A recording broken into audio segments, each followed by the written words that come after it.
Imagine a world where your peace is unshakable, where your joy is impenetrable, and where your purpose is unstoppable. This world exists, my friends, and it's within your grasp. Today, we're going to explore a powerful truth that can transform your life. Never react if someone hurts you. Now, I know what you're thinking, but how can I not react when someone hurts me? It's natural to feel pain, to feel anger, to want justice, and you're right, it is natural. But let me tell you something, we're not called to be natural, we're called to be natural, we're called to be supernatural. We're called to rise above our instincts and embrace a higher way of living. You see, when someone hurts you, they're operating from a place of limitation. They're acting out of their own pain, their own insecurities, their own misunderstandings. But you, my friend, you have the power to operate from a place of abundance, of understanding, of love. Think about it this way, when a child throws a tantrum, do we as adults throw a tantrum back? Of course not. We understand that the child is acting out of immaturity, out of a limited understanding of the world. We respond with patience, with guidance, with love. And that's exactly how we need to approach those who hurt us. Now, I'm not saying it's easy. Oh no, it's one of the hardest things you'll ever do. But it's also one of the most rewarding. Because when you choose not to react, you're choosing to maintain your power. You're choosing to protect your peace. You're choosing to preserve your purpose. Let me share a story with you. Back in my day, I knew a man, let's call him John. John was a successful businessman, respected in his community, a loving husband and father. But John had a short temper. If someone crossed him, he'd react immediately with harsh words, with threats, sometimes even with physical aggression. One day, a young employee made a mistake that cost John's company a significant amount of money. John was furious. He stormed into the office, ready to fire the young man on the spot. But just as he was about to explode, he remembered a piece of advice his grandfather had given him: never react if someone hurts you. Respond with wisdom instead. In that moment, John made a choice. Instead of reacting out of anger, he took a deep breath. He asked the young employee to explain what happened. As he listened, he realized that the mistake was due to a flaw in the company's training program, not the employee's incompetence. That day changed John's life. Instead of losing a potentially valuable employee, he gained a loyal team member who went on to save the company millions with his innovative ideas. More importantly, John learned the power of not reacting, of responding with wisdom instead. Now, you might be thinking, that's all well and good, but how do I actually do this? How do I not react when I'm hurt? Well, my friends, I'm glad you asked, because that's what we're going to explore today. We're going to uncover the secrets to maintaining your composure, preserving your peace, and protecting your purpose, even in the face of hurt and adversity. The first key is understanding. Understanding that hurt people hurt people. When someone lashes out at you, when they say hurtful things or do hurtful actions, it's not really about you. It's about their own pain, their own struggles, their own limitations. When you understand this, it becomes easier to respond with compassion rather than retaliation. Imagine you're walking down the street and someone bumps into you. If you knew that person was blind, would you get angry? Of course not. You'd understand that they didn't mean to bump into you, that it wasn't personal. Well, in many ways, people who hurt others are emotionally blind. They can't see the impact of their actions because they're blinded by their own pain. The second key is self-awareness. You need to be aware of your own emotions, your own triggers. When someone hurts you, pause for a moment. Notice how you feel. Are you angry? Sad? Disappointed? Don't judge these feelings, just observe them. This moment of self-awareness creates a space between the stimulus, the hurtful action, and your response. And in that space lies your power to choose. The third key is purpose. You need to be so focused on your purpose, so committed to your vision, that you don't have time to be offended. Imagine you're running a race. If someone tries to trip you, do you stop to argue with them? Do you chase after them for revenge? No. You keep your eyes on the finish line and you keep running. That's how we need to live our lives. We need to be so focused on our purpose, so committed to our goals, that we don't have time to be distracted by the hurtful actions of others. When you're living with purpose, offenses become minor inconveniences rather than major setbacks. The fourth key is forgiveness. Now, I know forgiveness is a tough pill to swallow, especially when the hurt is deep. But here's the truth: forgiveness isn't about the other person, it's about you. When you hold on to hurt, when you nurse grudges, you're the one who suffers. You're carrying a heavy burden that weighs you down and holds you back. Forgiveness is about freeing yourself from that burden. It's about choosing your peace over your pain. It's about deciding that your future is more important than your past. The fifth key is growth. Every hurt, every offense, every painful experience is an opportunity for growth. Instead of asking, why is this happening to me? Ask, what can I learn from this? Maybe you need to learn to set better boundaries. Maybe you need to improve your communication skills. Maybe you need to reassess your relationships. When you approach hurt with a growth mindset, you transform your pain into progress. You turn your wounds into wisdom. You use your struggles as stepping stones to success. The sixth key is perspective. In the grand scheme of things, most offenses are minor. They're temporary inconveniences in the epic story of your life. When you zoom out and look at the bigger picture, you realize that many of the things that upset you today won't even matter a year from now, let alone 5 or 10 years from now. Cultivate a long-term perspective. Ask yourself, will this matter in 5 years? If the answer is no, then it's not worth sacrificing your peace over. The seventh key is self-love. When you truly love yourself, when you value yourself, you don't allow the words or actions of others to define you. You know your worth isn't determined by how others treat you, but by how you treat yourself. Practice self-love daily. Affirm your worth. Celebrate your strengths. Embrace your uniqueness. When you're filled with self-love, hurtful words and actions bounce off you like water off a duck's back. The eighth key is empathy. Try to put yourself in the other person's shoes. What might they be going through? What pain might they be carrying? What fears might be driving their behavior? When you approach hurtful situations with empathy, you're more likely to respond with compassion rather than retaliation. The ninth key is boundaries. Not reacting doesn't mean being a doormat. It doesn't mean allowing others to treat you badly. It means responding with wisdom, and sometimes that wisdom means setting clear, firm boundaries. Learn to say no. Learn to walk away from toxic situations.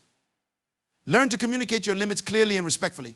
Boundaries aren't walls to keep people out, they're guidelines to teach people how to treat you. The 10th key is resilience. Resilience is like a muscle. The more you use it, the stronger it gets. Every time you choose not to react, every time you respond with wisdom instead of anger, you're building your resilience muscle. Cultivate resilience through positive self-talk, through gratitude, through focusing on solutions rather than problems. The more resilient you become, the less power others' hurtful actions have over you. The 11th key is emotional intelligence. This is about understanding and managing your emotions effectively. It's about recognizing that emotions are signals, not commands. Just because you feel angry doesn't mean you have to act angry. Just because you feel hurt doesn't mean you have to lash out. Develop your emotional intelligence by practicing mindfulness, by learning to name and understand your emotions, by exploring the underlying beliefs and thoughts that drive your emotional responses. The 12th key is patience. Remember, personal growth is a journey, not a destination. You won't master the art of not reacting overnight. There will be times when you slip up, when you react in ways you later regret. That's okay. Be patient with yourself, celebrate your progress, learn from your setbacks, and keep moving forward. The 13th key is self-reflection. At the end of each day, take some time to reflect. How did you respond to challenging situations? What triggered you? What helped you maintain your composure? What could you have done differently? This daily practice of self-reflection accelerates your growth and helps you become more aware of your patterns. The 14th key is surrounding yourself with positive influences. The people you spend time with have a huge impact on your behavior and mindset. Surround yourself with people who inspire you to be your best self, who encourage you to respond with wisdom rather than react with emotion. The 15th key is practicing mindfulness. Mindfulness helps you stay present, helps you observe your thoughts and emotions without getting caught up in them. When you're mindful, you're less likely to react impulsively and more likely to respond thoughtfully. The 16th key is reframing. This is about changing the way you view hurtful situations. Instead of seeing them as attacks, see them as opportunities. Opportunities to practice patience, to demonstrate love, to showcase your strength of character. The 17th key is focusing on what you can control. You can't control other people's actions, but you can control your response. You can't control what happens to you, but you can control how you interpret and react to what happens. By focusing on what you can control, you reclaim your power in any situation. The 18th key is practicing gratitude. When you're grateful, you're less likely to be offended. Why? Because gratitude shifts your focus from what's wrong to what's right, from what you lack to what you have. Cultivate a habit of gratitude and watch how it transforms your responses to hurtful situations. The 19th key is developing a strong sense of self. When you know who you are, when you're secure in your identity, you're less affected by the opinions and actions of others. Invest time in self-discovery. Understand your values, your strengths, your purpose. The stronger your sense of self, the less power others' hurtful actions have over you. The 20th key is practicing empowering self-talk. The way you talk to yourself has a huge impact on how you respond to others. Replace disempowering thoughts like "I can't handle this," or "they always hurt me," with empowering ones like "I choose peace over conflict," or "I am strong enough to respond with wisdom." The 21st key is learning from role models. Study people who exemplify the art of not reacting. Look at historical figures like Nelson Mandela or Mahatma Gandhi. How did they maintain their composure in the face of immense adversity? What can you learn from their examples? The 22nd key is understanding the power of pause. When someone hurts you, your immediate reaction might be to lash out. But if you can pause even for just a few seconds, you give yourself the opportunity to choose your response rather than react impulsively. The 23rd key is practicing non-attachment. This doesn't mean not caring, but rather not allowing your happiness to be dependent on external circumstances or other people's behavior. When you're not attached to outcomes, when you're not dependent on others for your joy, you're less likely to be hurt by their actions. The 24th key is cultivating inner peace. The more peaceful you are on the inside, the less likely you are to be disturbed by external events. Cultivate inner peace through meditation, through connecting with nature, through engaging in activities that bring you joy and fulfillment. The 25th key is understanding the law of cause and effect. When you react negatively to someone's hurtful action, you're perpetuating a cycle of negativity. But when you respond with wisdom and compassion, you're creating positive ripples that can transform not just your life, but the lives of those around you. The 26th key is developing emotional resilience. This is about bouncing back quickly from emotional setbacks. It's about not allowing a hurtful comment or action to ruin your entire day. Develop emotional resilience by practicing self-care, by maintaining a positive outlook, by focusing on your long-term goals rather than short-term discomforts.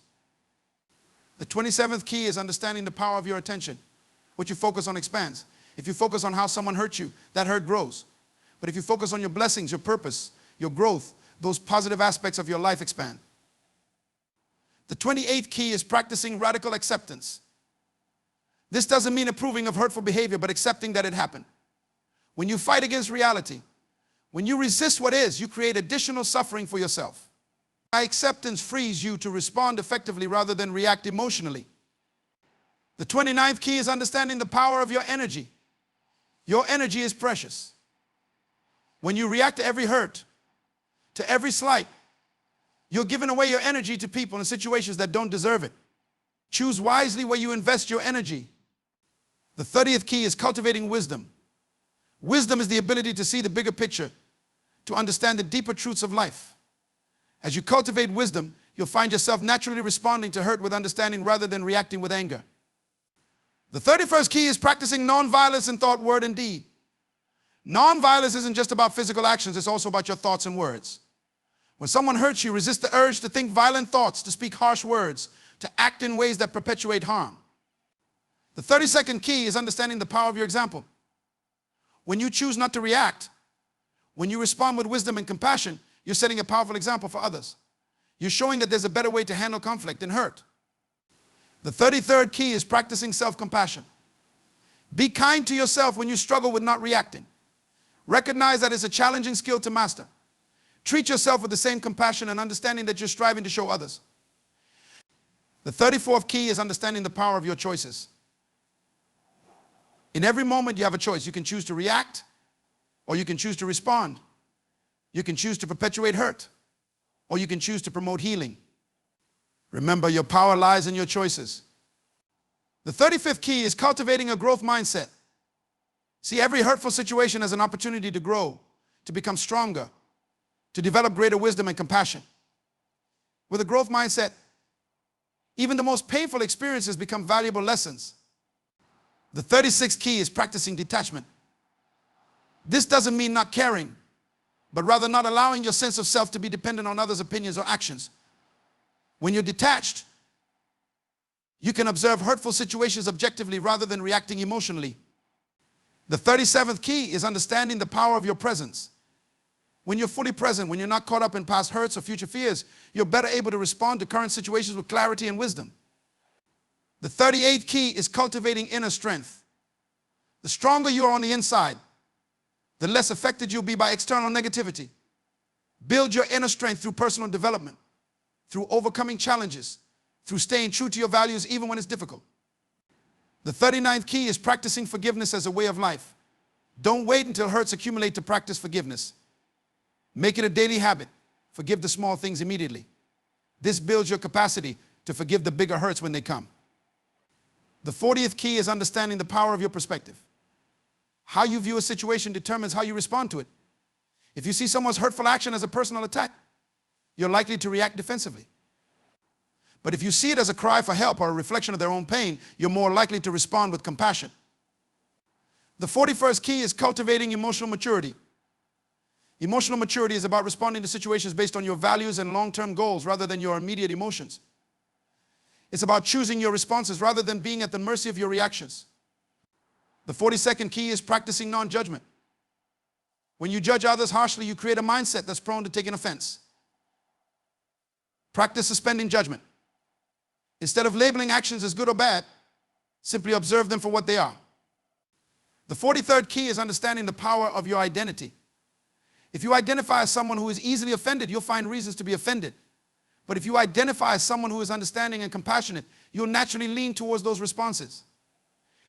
The 44th key is cultivating inner peace as your default state. When inner peace is your norm, external disturbances have less power to upset you. It's like being the eye of the storm calm and steady even when there's chaos around you.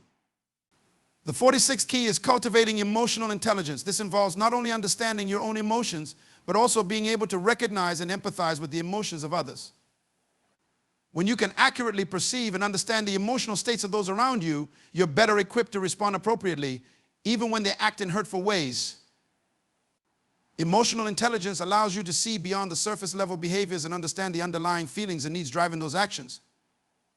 It's about developing the ability to read between the lines, to hear what's not being said, and to respond to the deeper emotional currents at play in any given situation. The 47th key is practicing mindfulness in your daily life. Mindfulness isn't just about meditation, it's about bringing a quality of present moment awareness to everything you do. When you're mindful, you're less likely to react automatically to perceived slights or hurts. Instead, you're able to observe your thoughts and emotions with a degree of detachment, giving you the space to choose your response consciously. Mindfulness also helps you to stay grounded in the present moment rather than getting caught up in past hurts or future worries. This present focused awareness can significantly reduce the likelihood of overreacting to current situations based on past experiences or future fears. The 48th key is developing a strong sense of purpose. When you have a clear sense of purpose in your life, minor hurts and offenses tend to lose their power over you. You become so focused on your mission, on what you're trying to achieve in the world, that you simply don't have the time or energy to get caught up in petty conflicts or take offense at every little slight. Having a strong sense of purpose also provides a broader perspective. It helps you to see the bigger picture and recognize that most offenses are ultimately insignificant in the grand scheme of things. This doesn't mean you ignore genuine injustices, but rather that you choose your battles wisely, focusing your energy on what truly matters. The 49th key is cultivating resilience.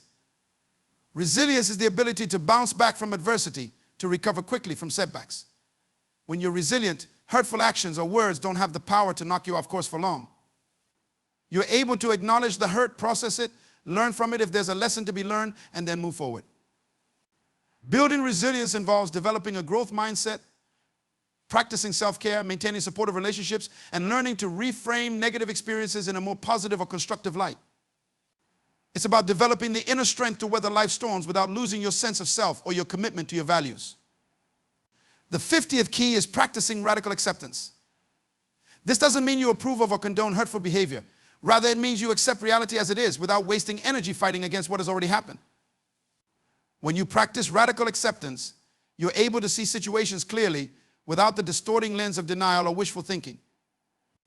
Radical acceptance allows you to respond to hurtful situations from a place of clarity and strength, rather than reacting from a place of resistance or victimhood. It's about acknowledging this happened and then asking, how do I want to respond? Rather than getting stuck in feelings of this shouldn't have happened or why did this happen to me? The 51st key is developing a strong sense of self-worth that's independent of others' opinions or actions. When your self-worth is rock solid, rooted in a deep understanding and acceptance of who you are, other people's hurtful actions or words don't have the power to shake your foundation. This doesn't mean you become arrogant or dismissive of others. Rather, it means you have such a clear sense of your own value that you don't need constant external validation. You can hear criticism without being devastated by it, and you can experience rejection without it destroying your sense of self. The 52nd key is practicing empathy, even or especially towards those who hurt you. Empathy doesn't excuse hurtful behavior, but it can help you understand it. When you can put yourself in the other person's shoes, when you can imagine what might be driving their actions, it becomes easier to respond with compassion rather than retaliation. Empathy also helps to break the cycle of hurt. When you respond to hurt with more hurt, you perpetuate a negative cycle. But when you respond with empathy and understanding, you create the possibility for healing and growth, both for yourself and for the other person. The 53rd key is cultivating patience. In our fast-paced world, we often expect instant results and immediate responses. But true growth and change take time. Learning not to react when someone hurts you is a skill that develops gradually through consistent practice and effort. Patience is also crucial in the moment when you're faced with a hurtful situation. Taking a pause, even for just a few seconds, can make the difference between an impulsive reaction and a thoughtful response. Patience gives you the space to choose your response, rather than being at the mercy of your immediate emotional reactions. The 54th key is developing a practice of self-reflection. Regular self-reflection allows you to examine your responses to hurtful situations, learn from your experiences, and continually refine your approach. It's about asking yourself questions like, how did I handle that situation? What triggered my reaction? What could I have done differently? What can I learn from this experience? Self-reflection isn't about beating yourself up over mistakes or imperfect responses. It's about honest, compassionate self-examination with the goal of ongoing growth and improvement. It's a powerful tool for developing greater self-awareness and emotional intelligence. The 55th key is cultivating a sense of humor. This doesn't mean laughing off genuine hurt or making light of serious situations. Rather, it's about developing the ability to find lightness even in difficult moments, to not take yourself too seriously, and to maintain perspective. A sense of humor can be a powerful tool for diffusing tension both within yourself and in your interactions with others. It can help you to step back from a situation and see it from a different angle, often revealing absurdities or ironies that can take the sting out of hurtful experiences. The 56th key is practicing forgiveness as an ongoing process, not a one-time event. Forgiveness isn't about forgetting what happened or pretending it didn't hurt. It's about choosing to release the negative emotions associated with the hurt for your own sake rather than for the other person's. Forgiveness is a journey, not a destination.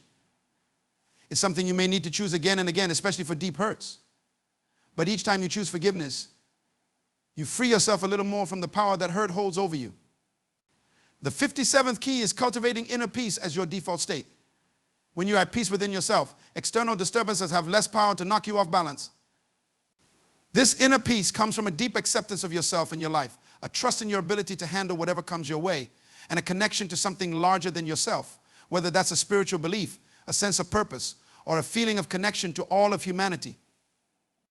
Cultivating inner peace is an ongoing practice. It might involve meditation, prayer, time in nature, creative expression, or any other activities that help you feel centered and grounded. The more you can maintain this sense of inner peace, the less reactive you'll be to external provocations. The 58th key is understanding the power of your focus. What you focus on tends to expand in your experience. If you focus on how you've been hurt, on the unfairness of a situation, or on getting even, you'll likely find more reasons to feel hurt, unfairness, and a desire for revenge. But if you focus on learning, growing, and moving forward, that's what will expand in your life. This doesn't mean ignoring or denying hurt when it happens. It means acknowledging it, processing it in a healthy way, and then consciously choosing where to direct your energy and attention going forward. The 59th key is practicing nonviolence in thought, word, and deed. Nonviolence isn't just about physical actions, it extends to your thoughts and words as well. When someone hurts you, it's natural to have angry or violent thoughts. The key is not to judge yourself for having these thoughts, but also not to indulge them or act on them. Practicing nonviolence means consciously choosing to respond to hurt with kindness, to meet hatred with love, to counter ignorance with understanding, It's a powerful way to break the cycle of hurt and create the possibility for genuine healing and transformation. The 60th key is understanding the interconnectedness of all beings. When you truly internalize the fact that we're all connected, that hurting others ultimately hurts ourselves, it becomes easier to respond to hurt with compassion rather than retaliation. This understanding doesn't mean you allow others to mistreat you. It means you respond to hurtful actions with wisdom and compassion, recognizing that the person who hurt you is also suffering in some way. Your response then becomes about healing and growth rather than punishment or revenge.